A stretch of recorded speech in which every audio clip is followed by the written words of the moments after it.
again, nilay down po nila yung facts kung bakit umabot tayo sa ganito yung request for disqualification. So yung number 1 po, noong April 1994, kasama dun yung 2 judges na gusto ipa-disqualify, okay?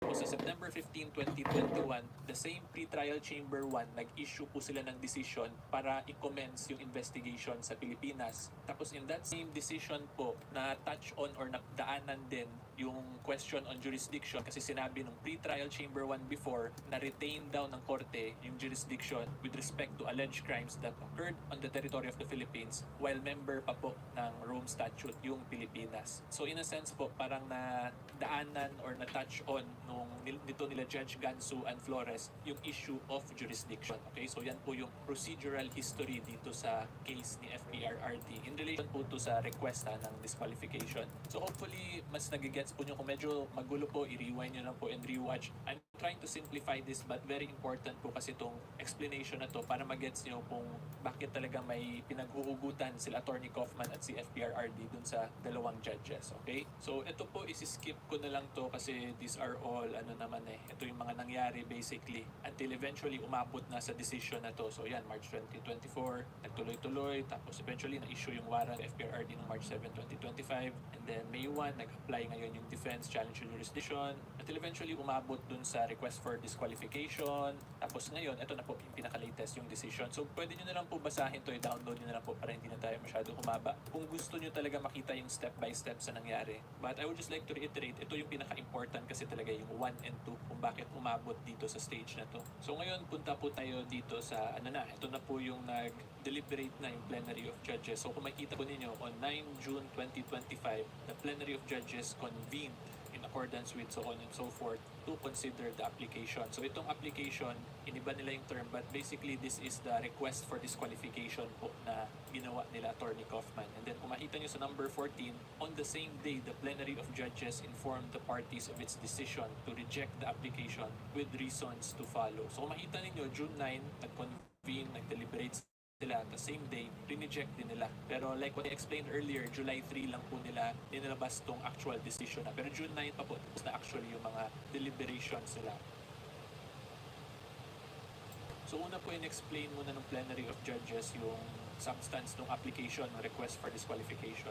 So dito makita po ninyo ang argument po ni Attorney Kaufman is that the applicant, Judge Gansu and Judge Flores might be reasonably they ruled on exactly the same issue in exactly the same situational context. So again, yan yung in-explain ko na rin po kanina. And if you like a more detailed explanation itong actual request or itong actual application, meron din po akong video niyan. So lalagay ko na lang din yung link kung gusto nyo pa mapanood yun kahit na luma na po yun. Pero kung interested kayo sa mga legal, yun, feel free to watch that po. Okay? So anyway, ito po yung main argument sila, Attorney Kaufman / FPRRD po to. Okay?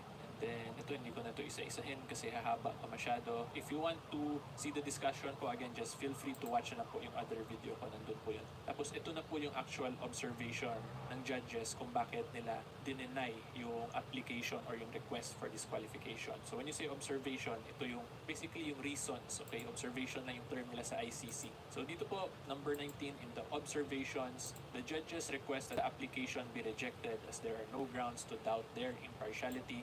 Current case, none of the criteria established under Article 41(2) of the statute are met. Considered the proposition of the applicant is incorrectly and legally untenable and has the potential to cause delay.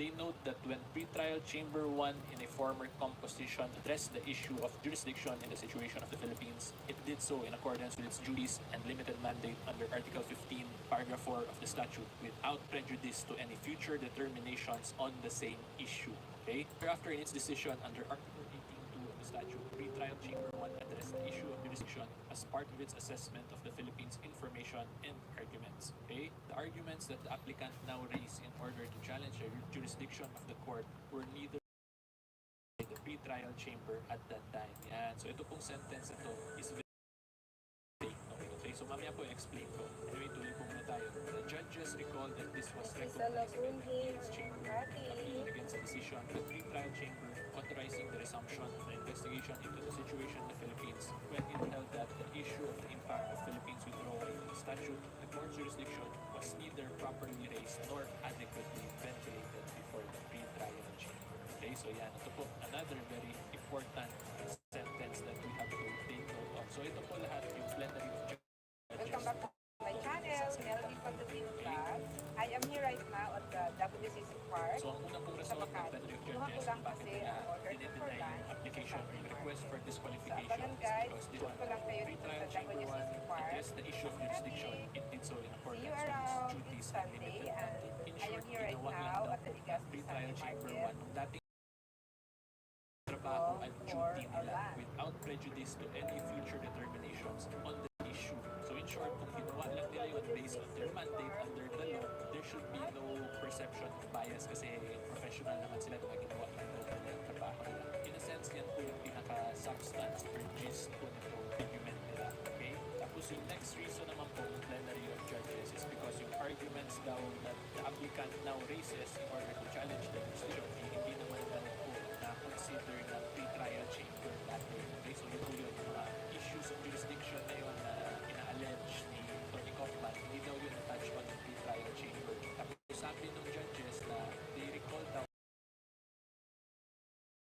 the appeals chamber in the appeal against the pre-trial chamber. So sa appellate level daw mapag-usapan talaga yun at hindi naman dun sa pre-trial chamber. Okay? So yung nag-decide po doon is the appeals chamber when it held that the issue of impact of the Philippines withdrawal from the statute of the court jurisdiction was neither properly raised nor adequately ventilated before the pre-trial chamber. So in other words, hindi daw po yung pre-trial chamber yung nag-decide or nag-touch on jurisdictional issues before. Doon na daw yun sa appeals chamber. So ito po yung dito natin yung makikita that judges recall that this was recognized by the appeals chamber. Okay? And then ito po yung next arguments naman or next explanation ng plenary of judges. The judges consider it untenable to suggest that judges cannot adjudicate a matter which is legally within their competence just because they previously issued judicial decisions at different stages of the pre-trial proceedings in the same situation on the basis of different arguments. So in-emphasize again na plenary of judges na magkaiba daw yung arguments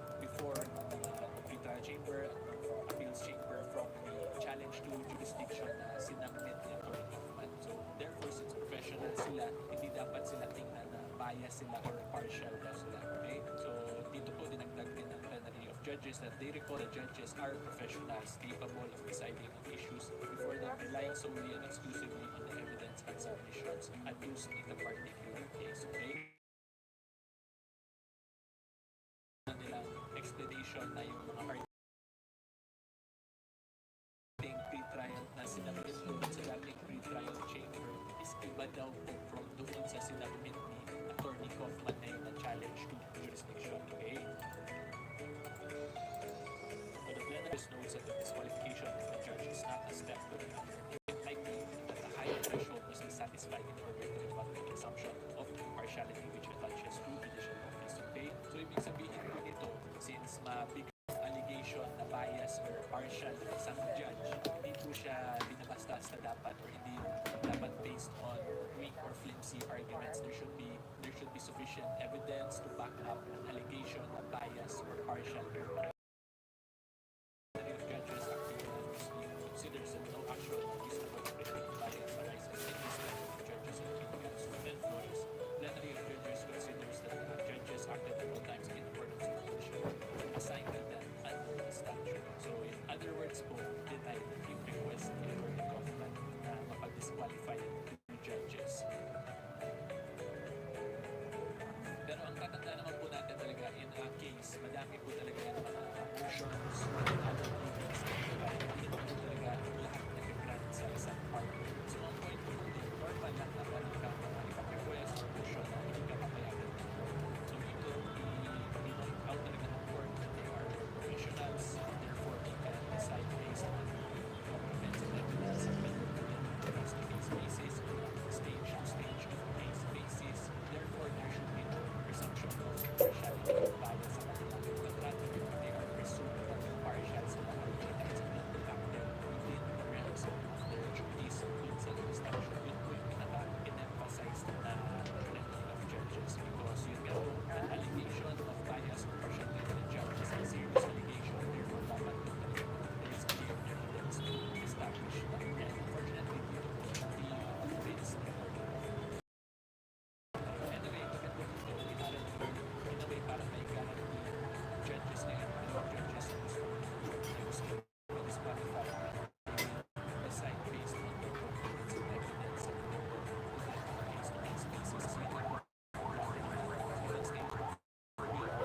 So ngayon, ano yung isang pinaka-ginagawa ko sa Philippines na napakasaya ng submissions ng Philippines.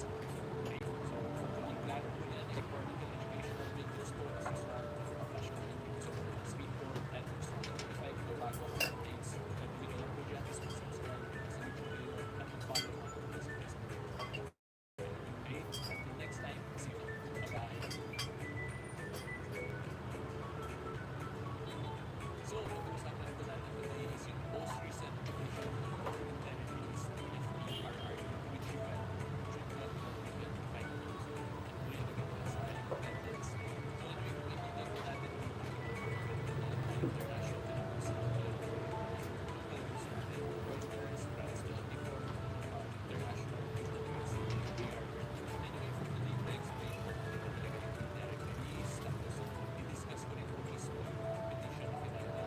And then, ibibigay rin ako ng personal assessment whether or not ano na yung chances, mas mataas na yung chance ng mag-grant na to or deny mo yung application. Okay, so with everybody, this is Meldy Baldovinovlogs po. And don't forget to please like, lahat po nasa YouTube ko rin subscribe, and don't forget sa video na to.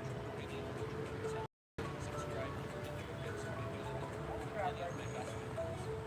kung nasa Facebook, follow, video there, and masyado po bilis yung outside collab.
Somewhat similar sa bail kasi same po yung objective nila para palayain of the case. Okay? The only difference lang po, yung interim release and the rule statute, hindi po siya matter of right.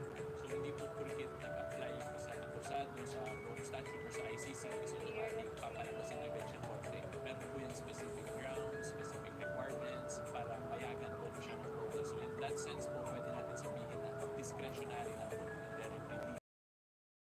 Okay?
although nakuha ko na yung mga orders ko doon sa Sunday market. Maraming salamat guys for supporting my channel.